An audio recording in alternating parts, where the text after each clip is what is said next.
আওয়ামী লীগের নেতাকর্মীরা মনে মনে খুশি হলেও বাস্তবে কিন্তু প্রকাশ্যে খুশি প্রকাশ করতে পারবে না। দেখলেই কিন্তু গণধোলাই চলছে, মব জাস্টিসও চলছে, কিছু লিগ্যাল কিছু ইলিগ্যালও আছে। যাই হোক, আওয়ামী লীগ এখন বাংলাদেশে কি অবস্থায় আছে?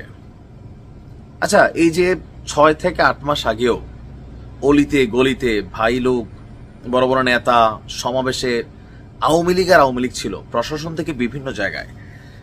শেখ হাসিনার সাথে বড় জোর ধরেন 200-500 বা 1000 বা আমি ধরলাম 10,000 নেতাই টপ লেভেলের, তারা পালাইছে। বাকিরা কই আছে? তারাও কি বাংলাদেশ ছেড়ে চলে গেছে? না, তারা বাংলাদেশে আছে, আত্মগোপনে আছে। বিশেষ করে বিভিন্ন কমিটিতে যাদের স্থান ছিল, ইভেন যারা এলাকাগুলোকে নিয়ন্ত্রণ করতেন, হয়তো ঢাকার লোকটা আছে চট্টগ্রামের লোকটা আছে সিলেটেরটা আছে পাবনা, এরকম বাই রোটেশন তারা হয়তো তাদের অবস্থান বদলাচ্ছেন। কিন্তু এবার সবাই দল বেঁধে রাজধানী ঢাকার দিকে রওনা হচ্ছেন তলে তলে। তো তলের খবর আমরা কেমনে জানি? হ্যাঁ, তলের খবর জানার জন্য সরকারের একটা বাহিনী আছে, এটার নাম হচ্ছে গোয়েন্দা বাহিনী। আওয়ামী লীগের নেতাকর্মীরা গোপনে দলবদ্ধভাবে ঢাকামুখী হচ্ছেন। গোয়েন্দা সংস্থার হাতে এসেছে চাঞ্চল্যকর তথ্য। ধারণা করা হচ্ছে তারা রাজধানীতে অস্থিরতা তৈরি কিংবা সাবেক প্রধানমন্ত্রী শেখ হাসিনাকে ফেরাতে আন্দোলনের একটা প্রস্তুতি নিচ্ছেন। এই প্রেক্ষাপটে নতুন করে সংঘাত ছড়িয়ে পড়ার আশঙ্কায় পুলিশ প্রশাসন সতর্ক অবস্থানে গেছে। সরকার পরিবর্তনের পর বিভিন্ন জায়গায় যে আইন শৃঙ্খলা পরিস্থিতির অবনতি হয়েছে, দেশ জুড়ে বিভিন্ন রকম কর্মকাণ্ড ঘটছে, এগুলোকে দমনের জন্য, কন্ট্রোলের জন্য সরকারের বেশ কয়েকটা টিম মাঠে কাজ করছে। এর মধ্যে অন্যতম কিন্তু সেনাবাহিনীও। পুলিশ এবং গোয়েন্দা সূত্র বলছে, গত 5ই আগস্ট সরকার পতনের পর চট্টগ্রামে সহিংসতা, দখল, সংঘর্ষ, রাজনৈতিক প্রতিহিংসামূলক কর্মকাণ্ডে সরাসরি জড়িয়ে পড়েছিল আওয়ামী লীগের বিভিন্ন স্তরের নেতাকর্মীরা।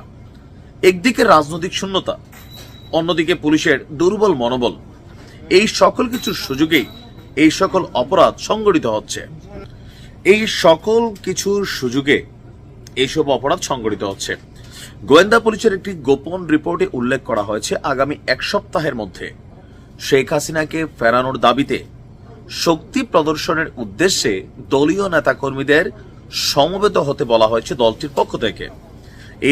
এই তথ্য ছড়িয়ে পড়েছে সামাজিক যোগাযোগ মাধ্যমে, যা সাধারণ মানুষের মধ্যে উদ্বেগও তৈরি করেছে। আর বিষয়টি গুরুত্বের সঙ্গে নিয়ে চট্টগ্রামের সব থানাকে সতর্ক থাকতে বলা হয়েছে। 9 এপ্রিল চট্টগ্রাম জেলা গোয়েন্দা শাখা ডিএসবি থেকে সব থানায় একটি চিঠি পাঠানো হয়েছে। এতে অস্থির পরিস্থিতি মোকাবিলায় পুলিশ সদস্যদের জন্য 8 দফা নির্দেশনা দেওয়া হয়েছে, যার মধ্যে রয়েছে সন্দেহভাজনদের গতিবিধি পর্যবেক্ষণ, যাদের নামে মামলা আছে তাদের মোবাইল ট্রেকিং এর মাধ্যমে অবস্থান শনাক্ত করে তাদের গ্রেপ্তার, গুরুত্বপূর্ণ স্থানগুলোতে চেকপোস্ট বসানো, নৌঘাট রেল স্টেশন এবং বাস স্ট্যান্ডে নজরদারি বাড়ানো, বিএনপি ও জামায়াতপন্থী স্থানীয় নেতাদের সহায়তায় ঢাকামুখী যাত্রাকে প্রতিহত করা, সামাজিক যোগাযোগ মাধ্যমে নজরদারি করে উস্কানিদাতাদের শনাক্তকরণ, অর্থদাতাদের বিরুদ্ধে ব্যবস্থা নেওয়া, ভাড়ায় চালিত গাড়ি এবং স্ট্যান্ডগুলোর উপর নজর রাখা। এছাড়া এই বিষয়ে চট্টগ্রাম জেলা পুলিশের অতিরিক্ত পুলিশ সুপার তিনি বলছেন, সরকার পরিবর্তনের সময় কিছুটা ধাক্কা খেলেও এখন পুলিশের মনোবল আবার ফিরে এসেছে। পুলিশ নিয়মিত অভিযানে আছে এবং অপরাধে যারা জড়িত তাদের কাউকে ছাড় দেওয়া হচ্ছে না। ইভেন ফিলিস্তিনের ইস্যুতে যে আন্দোলন হয়েছে, সেখানে যে বাটা জুতা টোকা লুটপাট হয়েছে, এখানে কিন্তু অনেকে বলছেন বা সরকারের বিভিন্ন মহল থেকে বলার চেষ্টা করা হচ্ছে যে এই ঘটনাগুলো আওয়ামী লীগ নাকি জড়িত। তবে ওই যে আওয়ামী লীগের সময় যাই ঘটতো খালি বিএনপি জামাত শিবির, মানুষ বিরক্ত হয়ে গেছিল যে আরে ভাই, অরিজিনালি তো আমরা দেখি চোখের সামনে ঘটে একটা ছাত্রলীগ করে খালি বিএনপি শিবির। এখনো আবার সরকারের কিছু কিছু অংশে চোখের সামনে ঘটনা ঘটতেছে, কিন্তু ঘটনার সাথে কোনো না কোনোভাবে আবার ধরেন আওয়ামী লীগের সংশ্লিষ্টতারও তথ্য সরকার পাচ্ছে। যাই হোক, দেখা যাক কি হয়। ভালো থাকুন।